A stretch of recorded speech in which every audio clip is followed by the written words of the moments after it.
मुझे इतनी ऐसी बताई जो मुझे खुद नहीं पता। और क्योंकि मैं इनको ट्विटर में फॉलो करता हूँ तो मुझे ये पता लगता है कि उत्तराखंड के दूर दराज के इलाकों में, कुमाऊं के अंचल में और गढ़वाल मंडल में ये हमेशा जाते रहते हैं और बाबा केदार के यहाँ तो शायद 7 से 8 बार दर्शन कर चुके हैं। माननीय राज्यपाल महोदय जो हैं, इनको 4 राष्ट्रपति पुरस्कार मिले हैं, जिसका वर्णन मैंने जब इनका परिचय दिया था शुरू में तब मैंने बताया। और आपको ये भी अवगत कराना चाहूंगा कि भारत की सेना की जो सबसे महत्वपूर्ण कोर है 15 कोर, जो कि श्रीनगर में तैनात है, उस कोर में माननीय राज्यपाल महोदय कोर कमांडर थे। और इनके टाइम में और इनके समय में घाटी में बहुत सारे ऑपरेशन हुए लाइन ऑफ कंट्रोल में, और एक ऑपरेशन मुझे अभी तक याद है जो कि 8 से 9 दिन चला था, शाला भाटा मिशन। और उसके बाद जो माननीय राज्यपाल महोदय ने एक इंटरव्यू दिया था उस ऑपरेशन के बाद, वो आप YouTube में जाके देखेंगे तो आज भी मैं आपको बताऊंगा नहीं, पर लिंक जरूर भेजूंगा, उसको एक बार आप जरूर जाके देखिएगा। हम सब साधारण इंसान हैं, पर राज्यपाल महोदय की जिंदगी असाधारण हो चुकी है। पहले देश की सेवा आर्मी के द्वारा, और आज हमारे राष्ट्र की और हमारे प्रदेश की सेवा राज्यपाल के द्वारा। हम ईश्वर से प्रार्थना करेंगे सर कि आपको और सक्षम बनाए, आपको और ताकत दे, ताकि आप हमारे राज्य को वो दर्जा हासिल करा सकें जो हमारा प्रदेश और राष्ट्र डिजर्व करता है। क्योंकि मैं एक वर्तमान में सैनिक हूँ, मेरा आपसे एक आग्रह है। असम राइफल और सेना, जैसे आप जानते हैं, इनका जीवन और मृत्यु आत्मा और शरीर का साथ है। पर कुछ एक पीस है मन में हमारे असम राइफल के सैनिकों के। आप उनको एक बार सुनिएगा सर, और मैं चाहता हूं कि आप अपने माध्यम से सरकार से जो कुछ हो सके अगर आप कर सकें तो इसके लिए भी हम आपके सदैव आभारी और ऋणी रहेंगे। क्योंकि असम राइफल एक ऐसी फोर्स है जिसको कोई आराम नहीं मिलता, जिसका कोई पीस स्टेशन नहीं है।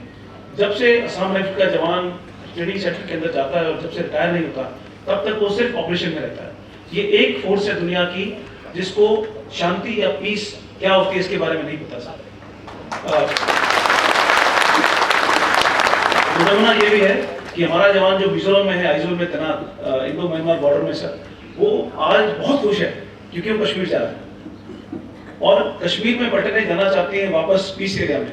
और हमारा जवान सर कश्मीर जाना चाहता है, हमारा जवान चाहता है कि हमारी और पलटने कश्मीर जाए। हमारी फोर्स ने श्रीलंका में लड़ाई लड़ी सर, और सबसे कम कैजुअलिटीज पूरी सेना और असम राइफल की सर। त्रिंकोमाली, मटिकलोवा हमारी पलटने तैनात थी सर, और हमारी एलटीटी के साथ झड़प हुई, पर हमारी फोर्स की कैजुअलिटीज नहीं हुई सर। जम्मू कश्मीर का सबसे बड़ा ऑपरेशन 7 असम राइफल के नाम है, और उनके 2.5 वर्ष के कार्यकाल में सर उन्होंने 150 से ज्यादा आतंकवादी मारे, और उनकी खुद की कैजुअलिटी 2 से 3 हुई। असम राइफल में एक बहुत खूबी है सर, यौवन और बुढ़ापा एक मिल के साथ में आता है। तो आपको यहाँ पे 60 साल का एक व्यक्ति AK-47 के साथ जो आधार पे खड़ा है रिटायरमेंट के सर, वो और एक 20 साल का लड़का जो अभी ट्रेनिंग से बाहर निकला है, ये साथ ऑपरेशन करते हैं सर। उसका एक्सपीरियंस, उसका अनुभव और इसका जोश, इसको मिलके जो निचोड़ निकलता है उसको असम राइफल बोलते हैं। हम अपने आप में असाधारण हैं, और हम चाहते हैं कि राज्यपाल महोदय आपकी अनुकंपा हमारे प्रदेश के जवानों, हमारे अफसर, JCOs और वीर नागरिक। और कल आपने मुझे एक बहुत अच्छी बात बोली थी कि उत्तराखंड की महिला भोर से लेके बिल्कुल शाम के वक्त तक 12 घंटे इस वक्त कार्य करती है।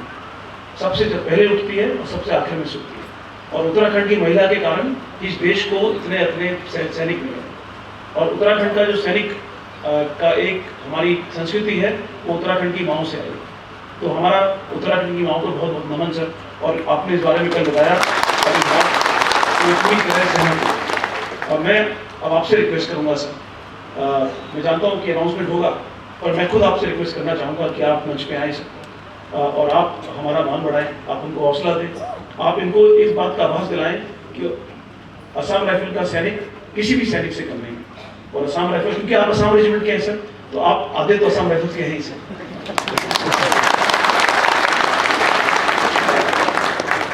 तो आपसे मेरी दरख्वास्त है सर, इंतजार है, आप आएँ और हम सबको मार्गदर्शन दें और आप कुछ शब्द बोलें।